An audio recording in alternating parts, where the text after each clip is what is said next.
Welcome to another edition of Wealth Without Borders podcast. And today I'm delighted to have with me Jim James. Welcome to the show, Jim. Howard, thank you so much for inviting me on your fabulous podcast. It's really my pleasure. And I always ask this, Jim, whereabouts are you in the world and what's the weather like? Well, I'm in what I call the TARDIS in a place called Bath in Somerset in the west of England. And you might hear the pitter-patter of the raindrops on the roof. Well, Bath is a beautiful city. I love it very much. Here we're in our glorious autumnal season in Shanghai, which I know you know very well. So for those of you who don't know Jim, he's an international entrepreneur and he founded the EASTWEST Public Relations Group in Singapore in 1995, so a wealth of experience. And Jim's going to be speaking to us about Speak PR. And the podcast title on this occasion is Public Relations for Business Owners. So are you ready to rock? I am ready to rock. Let's go for it, Howard. And as you probably know, I do have a little clock here, which I'll start, and I'll do my best to give you the time remaining between each question. Okay, so here we go. 8 minutes to go. Question number one, who is your ideal client, Jim? Our ideal client for Speak PR are any business owners or organization leaders who have got value locked up in their organization and they're just looking for low cost and effective ways to share that with their stakeholders. Fantastic. 7 minutes 40 to go. Question number two, what's the problem that you solve? I help clients get noticed, really, Howard, and I've been doing that since 95. So companies have got three different audience groups. They've got their internal, and they've got their external, and they've got their partners. They need different messages for each group, and I really help them to communicate and engage with those people and change them from being sort of ignorant about the company and the brand to becoming evangelists for the company and the brand. Fantastic. Evangelists are what we need. 7 minutes and 5 seconds to go. Question number three, what are the typical symptoms that people experience with this problem? The number one problem that business owners face when it comes to public relations is knowing which part of their business to communicate. They're often so wrapped up in the product or the service and the financial and the HR and all the issues that one has as an entrepreneur that distilling the core value of the company, the one problem that it solves for its customers, is extremely hard because they think it solves lots and lots of problems. So the number one problem really is getting them to focus and have one message. And that's really the one thing that we can help them with. Fantastic. Well, you focused and distilled your message beautifully there, Jim. 6 minutes, 14 to go. Question number four. What are the common mistakes that people make when they're trying to solve this problem themselves?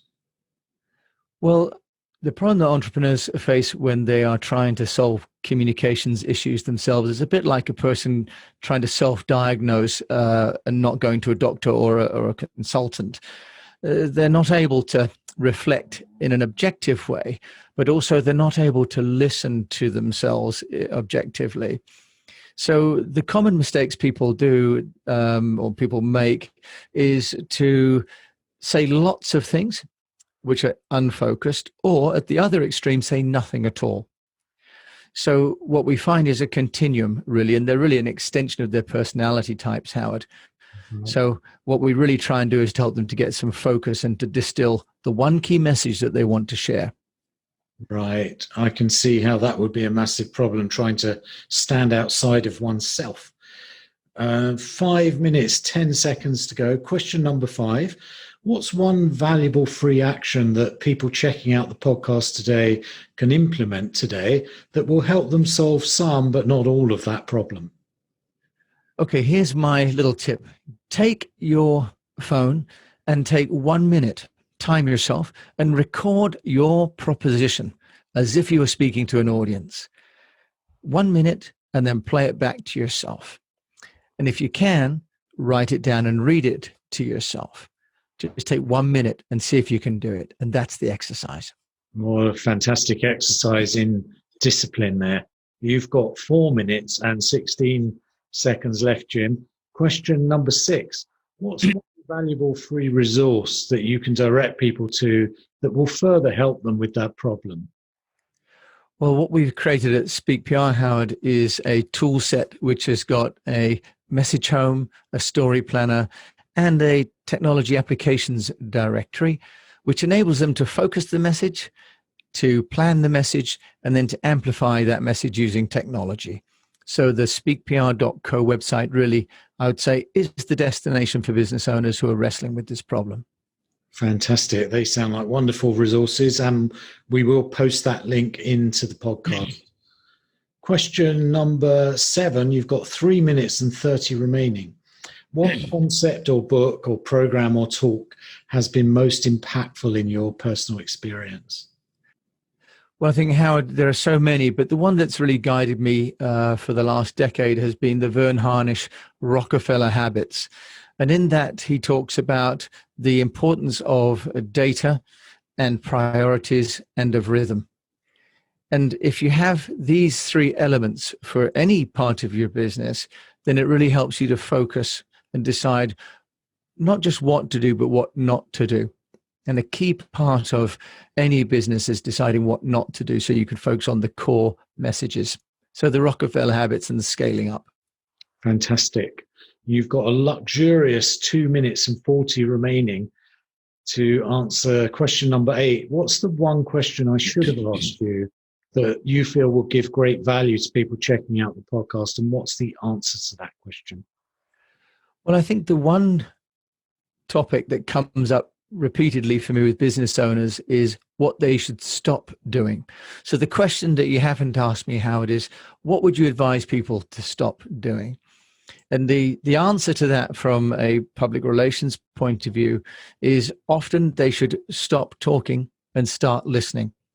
And we all know the old idiom of first of all seek to understand, and then to be understood, and then to find a middle way.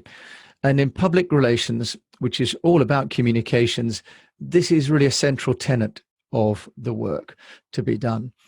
So the question you could have asked is, what should people stop doing? And I'd say they probably need to stop talking for a moment and listen first, right, and then understand what their audience is really needing from them, and only then to proceed with sharing their message.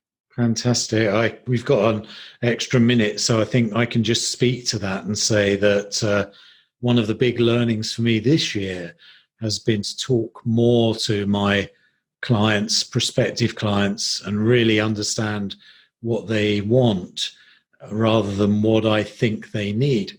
And so messaging becomes relevant in language that they can relate to. And the hard thing with that, Howard, is to remain relevant to your own mission, but meeting their requirements.